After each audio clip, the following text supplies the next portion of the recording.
بسم اللہ الرحمن الرحیم الحمدللہ رب العالمین وصلی اللہ علی محمد وآلہ الطاہرین ولعنۃ اللہ علی اعدائہم اجمعین الی قیام یوم الدین۔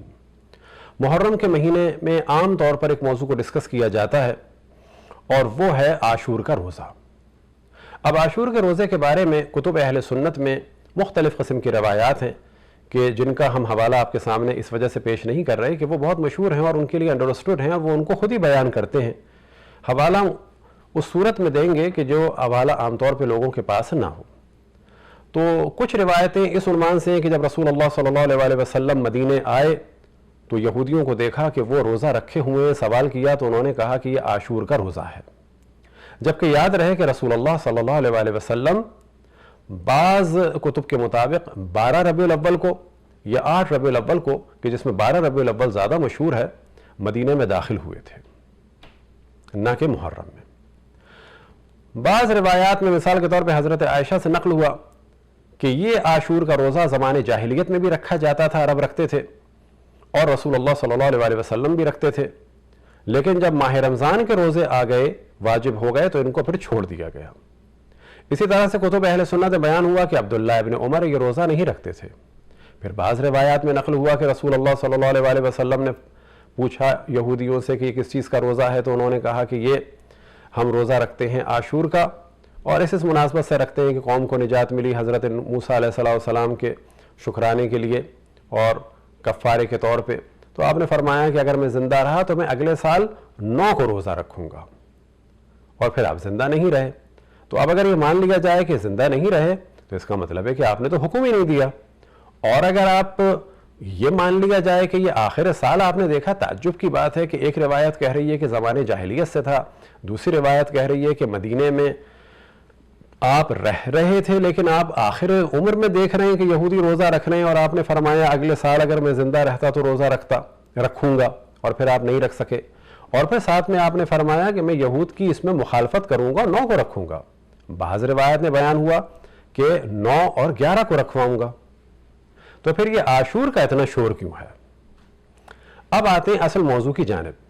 ہر روایت کا جو اصل موضوع ہے وہ یہ کہ یہودیوں کو دیکھا کہ وہ عاشور کا روزہ رکھتے تھے۔ اب سوال کیا جائے بائبل سے، اور خود سوال کیا جائے یہودیوں سے کہ آیا وہ اسلامی کیلنڈر کو مانتے ہیں، محرم کو؟ آیا وہ محرم کی 10ویں تاریخ کو روزہ رکھتے ہیں؟ تو جواب تو یہ ہے کہ یہودی مسلمانوں کے کیلنڈر کو مانتے ہی نہیں ہیں۔ اب یہ کہا جائے گا کہ جو یہودی چاند کے کیلنڈر کو بھی مانتے ہیں، تو جواب یہ ہے کہ وہ چاند کے کیلنڈر کو مانتے ہیں، یعنی لونر کیلنڈر ان کے ہاں ہے، ساتھ میں سولر کیلنڈر بھی ہے، لیکن جو اصل موضوع ہے چائنا والوں کی طرح وہ سولر اور لونر کیلنڈر کو ملا کے چلاتے ہیں، اور ایسے کیلنڈر کو کہا جاتا ہے لونی سولر۔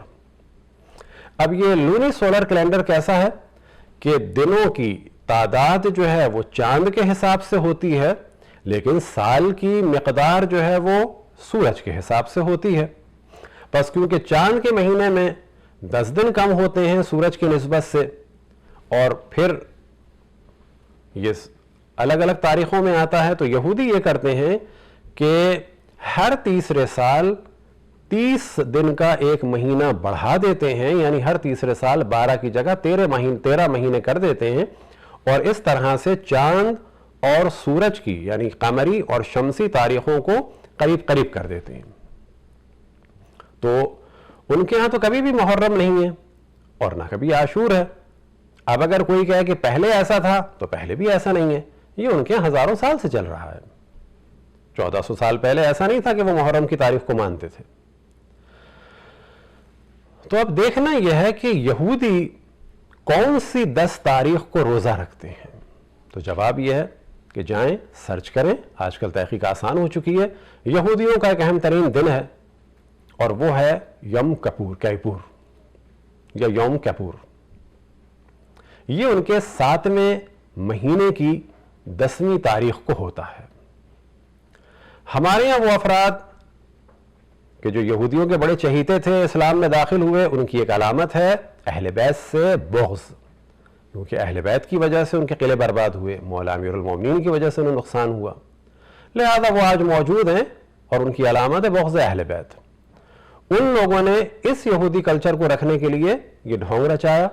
بس یاد رکھیں یہودی عاشور کے دن روزہ نہیں رکھتے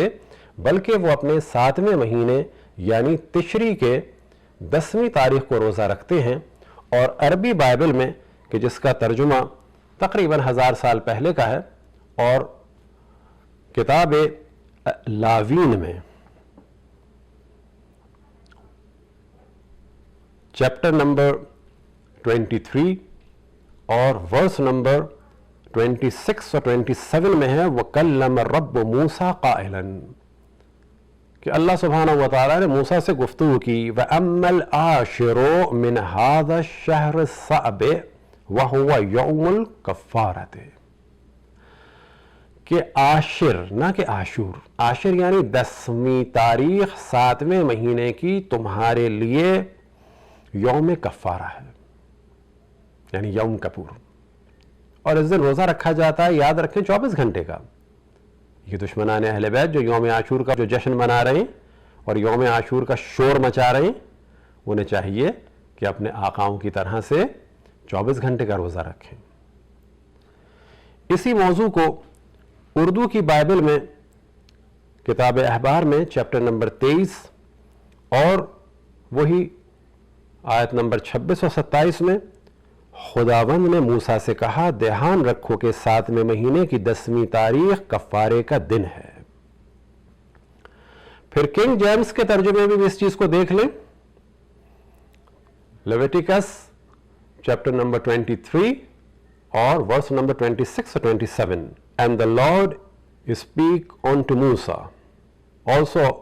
on the 10th day of this 7th month، تو یہاں پر بھی 10ویں تاریخ 7ویں مہینے کی۔ اب گوگل میں جا کے آپ سرچ کر سکتے ہیں، تحقیق کا دائرہ آسان ہو گیا ہے، آپ جا کے اردو گوگل میں لکھیں یوم کپور تو سب کچھ آ جائے گا۔ مثال کے طور پہ یوم کپور میں واضح آ جاتا ہے کہ عبرانی سال کے 10ویں دن یوم کپور منایا جاتا ہے، یہ عموماً سپٹمبر یا اکتوبر میں آتا ہے۔ عشرہ توبہ کے اختتام پر ایک لمبا روزہ ہوتا ہے جو یوم کپور کی شام سے سورج ڈھلنے پر شروع ہوتا ہے اور اگلے دن سورج کے غروب پر کھولا جاتا ہے۔ تو کسی کو بہت شوق ہے یہودیوں کے اس روزے کا اسلام میں لانے میں، تو وہ کوشش کرے انہی کی طرح سے 24 گھنٹے کا رکھے، کیونکہ جگہ سوچ ہی لیا ہے کہ رسول اللہ اور اہل بیت کو نہیں ماننا تو پھر ایسے لوگوں کو کوئی علاج نہیں ہے۔ اسی کو اگر آپ انگلش گوگل میں جا کے سرچ کریں تو ڈیٹ آف یوم کپور، بلکہ آپ لکھیں جا کے یوم YOM KIPPUR کیپور، تو یہاں پر بھی آ جائے گا Yom Kippur falls each year on the 10th day of the Jewish month of Tishrei, کہ یہ تشری مہینے یعنی 7ویں مہینے کے 10ویں تاریخ میں آتا ہے۔ اسی طرح سے یہ ذہن میں رکھیں کہ یہ حوالے ہم اختصار کی وجہ سے فقط ایک ہی چیپٹر کے دے رہے ہیں، لیکن بائبل میں 3 جگہ بیان ہوا ہے، اردو کا ایک اور حوالہ بھی دے دیں، اور یہ حوالہ ہے کتاب گنتی میں یعنی نمبر میں، اور چیپٹر نمبر 29 کا ورس نمبر 7 ہے، آیت نمبر 7، 7ویں مہینے کی 10ویں دن ایک خاص اجلاس ہوگی، اس دن تم روزہ رکھو گے اور تم کوئی کام نہیں کرو گے، تم جلانے کی قربانی۔ تو اب یہاں پر یہ بھی بیان ہوا ہے کہ جب کسی کو یہ شوق ہے تو شاید اب بعض دشمنان اہل بیت یہ فتویٰ بھی دیں گے کہ جلانے کی قربانی بھی دی جائے، کسی جانور کو جلایا جائے معاذ اللہ۔ تو یہ ذہن میں رکھیں کہ ان تمام روایتوں کا سلوشن یہ ہے کہ خود دیکھا جائے کہ یہودی کب روزہ رکھتے ہیں۔ یہودی کبھی بھی محرم کی 10 تاریخ کو روزہ نہیں رکھتے، اور نہ محرم ان کا مہینہ ہے، اور نہ ہی ان کا کیلنڈر محرم کے حساب سے چلتا ہے۔ ہماری گزارش ہے ان دشمنان اہل بیت سے کہ وہ اس قسم کے جھوٹے حربوں سے عالم اسلام کو تقسیم نہ کریں۔ اب اس جانب بھی توجہ رہے کہ یہ یوم کپور جو ہے 2016 میں آیا تھا 12 اکتوبر کو، اور اس سال یہ وہابیوں کے لیے، ان بغض اہل بیت والوں کے لیے شاید خوشی کی خبر ہو کہ اس سال یوم کپور آ رہا ہے 29 یا 30 سپٹمبر کو دنیا کے مختلف علاقوں کے حساب سے۔ تو اس سال تو کہا جا سکتا ہے کہ دشمن اہل بیت کی لاٹری کھل گئی کہ یوم کپور اور قتل امام حسین کا دن ایک ساتھ ہو گیا۔ اگلے سال کو بدھ کے دن سپٹمبر 19 یا 20 کو آئے گا۔ تو یاد رکھیں کہ یوم کپور کا دار و مدار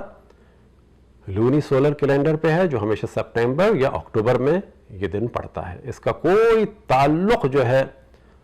کہ جو صوم عاشور کا موضوع، عاشور کے روزے کا موضوع یہودیوں کا ہے، اس کا کوئی تعلق محرم سے اور عاشور سے نہیں ہے،